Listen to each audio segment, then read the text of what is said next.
Hello and welcome back to another Juicy React. Thanks for clicking on the video today. If you enjoy these videos, guys, please subscribe to the channel, help us out. We have a good one today and it's been recommended by a lot of you, Yes. I have to say. Growing up in the Philippines as a Korean. My story. Yeah. Yeah, it's a bit of a story time video today. Could be interesting. A lot of you guys wanted us to watch this one, and the way we get all the videos for this channel is on Instagram. So if you have anything you've seen online, a video, whatever you want us to react to, then please do send us a message over on Instagram. Yeah, and if you're new around here, then please hit that subscribe button, really helps us out. And we're almost on 500,000 subscribers on our main channel, The Juicy Vlog. So if you can subscribe there as well, that would really mean a lot to us. We're so close now. Yeah, that'll be linked in the pinned comment, Yeah. so go and check that out if you like vlogs, daily vlogs, life, our life here in Metro Manila, and starting to travel again. We went to Boracay a few weeks ago, and there's vlogs from that trip, and we're off on another trip very soon. So check that channel out if that's your kind of thing. But today, hang on, it's quite funny. You guys on this channel, if you've never seen our main channel, you've only ever seen us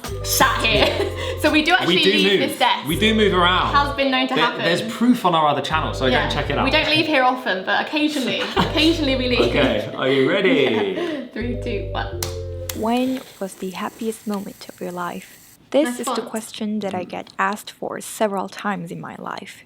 To answer this question, I must go back to the day when I first visited the Philippines. I love videos when like I this. was a playful, well made. wild, and adventurous 9-year-old kid who came to the 9-year-old. Super Philippines young. to learn English. Hey guys, it's Jessica Wow, here. cool. In celebration of the National Foundation Day in Korea last October 3, the Korean Cultural Center took a part in the Philippine Star newspaper to raise awareness about both countries, Korea and the Philippines. She's got a really cool friendship. voice. Yeah. Thankfully, I was able Sounds like to take a a part announcement. in this project by writing a few words about my experience of living and studying in the Philippines for about 9 years. Nice. Yes, you guys heard it right. I was on the newspaper, the Filipino newspaper. Wow! So thank you so much to you guys for making this happen for me, and also the Korean Cultural Center as well. Now I'd like to discuss more about why I really consider the Philippines as my second home.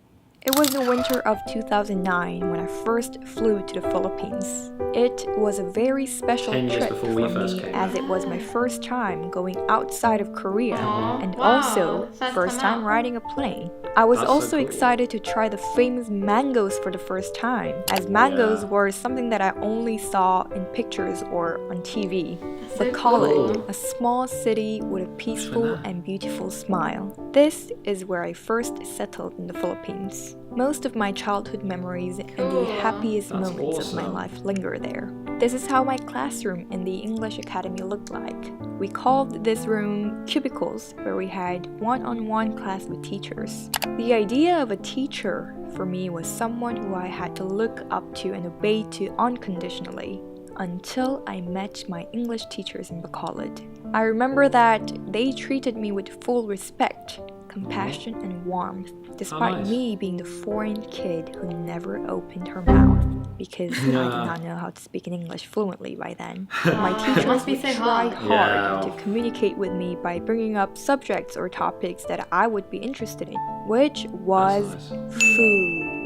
They would get me different Filipino snacks and candies like Milo and Max. Street foods like banana Q, buko juice, even pancit canton, and more. Some teachers would even pack way to some learn. food Free from their food. home That's just to true. share it with me.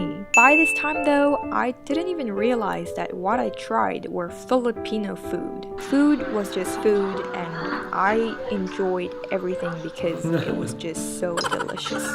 I also enjoyed being Yeah. able to swim in the sun every single day. Because me and my brother loved swimming, we even had a swimming coach who taught us how to swim. And yes, because of that, I was always suffering from sunburn. Through food and playing, I got really close many to cool my pictures teachers from our to childhood. the point So that cool. we would hang out really well outside edited, of the this English video. Academy. Love One time, my mom and my teachers prepared a surprise birthday party for me where I had an amazing time. It was not simply about making a formal relationship with my teachers as a teacher and a student. It was about forming an intimate bond with them as human beings. There were teachers who my family was specifically close to, like nuns and unis. They are basically my ates. They would sometimes invite us to their houses for parties and get-togethers. By the time I was on the top of the world when I would get invited to Nanda's house on the weekends. Her family was not the most prosperous, but rich in spirit and full of the joys of the spring. They always welcomed me with open hearts and offered me the best things to give.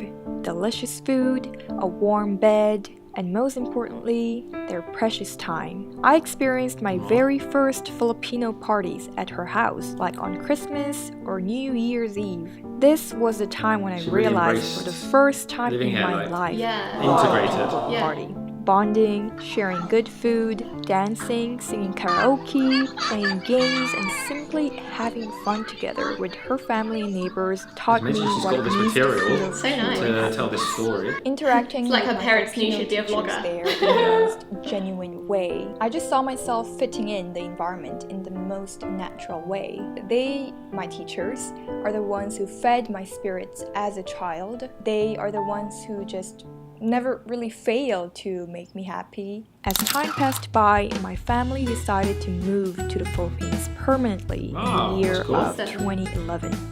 Before me and my brother's school year started, our family spent a lot of time with this Filipino family we met through our swimming coach. They were from Silay and they helped my mom a lot with all the paperwork to settle in the Philippines. Me and my brother joined our coach's swimming team representing the city of Silay. With the family of the members of the swimming team, I made lots of unforgettable memories, traveling to different places, sharing each other's hobbies, and more. We bonded as if we were a real family.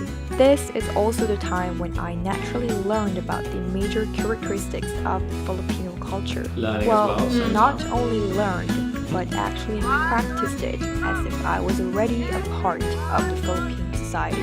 I will never forget my first day of my school in LaSalle, Bacolod. Oh, the uniform! I really hated how it looked like, but I got used to it as time passed by. So cute. At first, I had a hard time at my school because my English wasn't great. But as I became good friends with my classmates, the barrier of language wasn't a problem anymore. At some point, my friends would just especially talk younger to me as well. in Ilonggo because I was able to understand it. Also, I was a part of a wide social circle in my school because thanks to my Silay swimming team, I got to become a swimming varsity of my school. I made friends with swimmers from other schools through this opportunity, and most importantly, I met this person.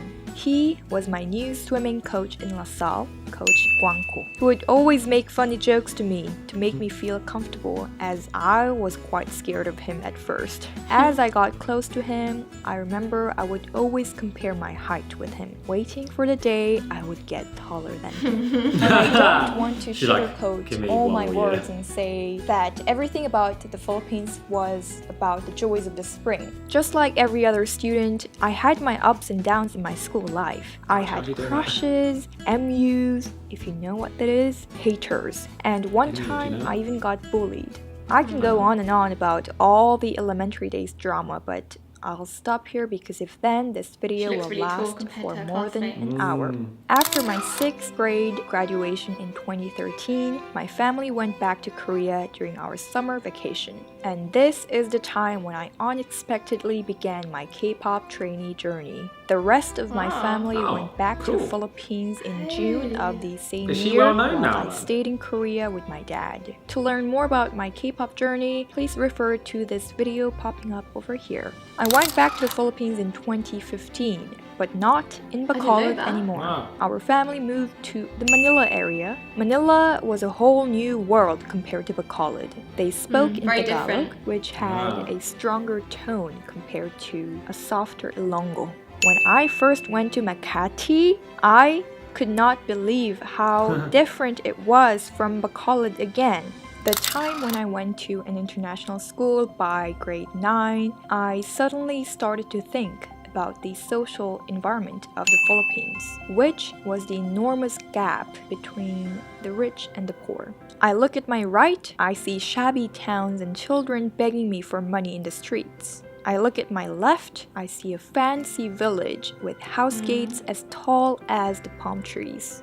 I got confused. Also, being in this kind of environment made me ask fundamental questions about life. This was the time when I got interested about the Filipino society and started to study its history and culture more deeply. In 2018, I started my YouTube channel after completely quitting my K-pop journey in Korea. At the same time, I also got into the modeling industry in the Philippines. If you are curious on how I got my modeling journey started in the Philippines, please refer to this video over here.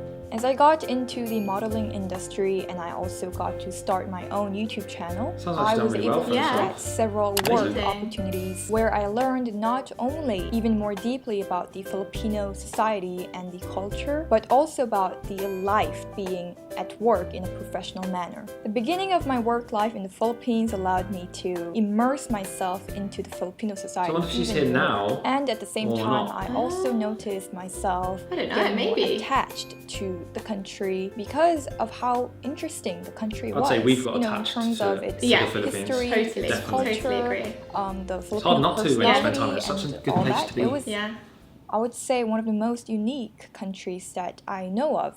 My high school life in my new home in the Philippines was indeed a memorable one. I was welcomed by another great community of people, experienced the ups and downs of my life again, but this time with such thing as consciousness, as I was no longer the foreign kid who knew nothing about the Philippines. One of the most memorable moments of my high school days is when I organized this mural project at a local village in the Philippines. You can check out the series if you like, and I recommend you to because it's my favorite content in my channel. By March of 2020, I finally graduated my high school in the Philippines. At some point of my life in the Philippines, and also whenever I visited in Korea, I noticed myself considering the Philippines as my second home. By home, I mean a safe place that brings me comfort and a sense of belonging, a place of growth where I can learn to become a better version of myself, and perhaps where I could always return to my truest self. Whether I want the Philippines to be my second home or not, it will undeniably remain as my second home. And I also want it to be my home as well. Mostly because as how this video started, if someone comes to me and asks, when was the happiest moment of your life? I am immediately going to think of my time in the Philippines, right? So this was a pretty much very summarized story of a young Korean girl who's been living in the Philippines for around half her life. I would like to thank you guys again for your love and support always. Really nice video, so really well made. So nice to watch. So nice listening to a story, isn't it? Yeah, I got lost in that. Yeah. Nice, good choice of music. Always helps. Really wow, nice. that's awesome. It's, we had yeah, no, I love hearing people's stories. We had a lot of foreign people in our schools growing up. Yeah. You didn't really think about it at the no, time. and their journey and but why I'd they're love there. to go back and know more about their stories now because that was really interesting to watch. Because it must be scary, like not knowing the language fully as a kid. Because we've never had that. Even coming here, like people speak English, good Yeah. English, so it hasn't been like that for us. And we were older, obviously, when we came here. We're not in school. Yeah, exactly. We're not like growing up here. Yeah. But wow, really awesome. Really nice. Enjoyed that a lot. Thanks for recommending that if there's any of you guys watching now. If you enjoyed, please give it a thumbs up as well. Subscribe to this channel if you're new around here, and come back to the next video. We'll see you very soon. Bye.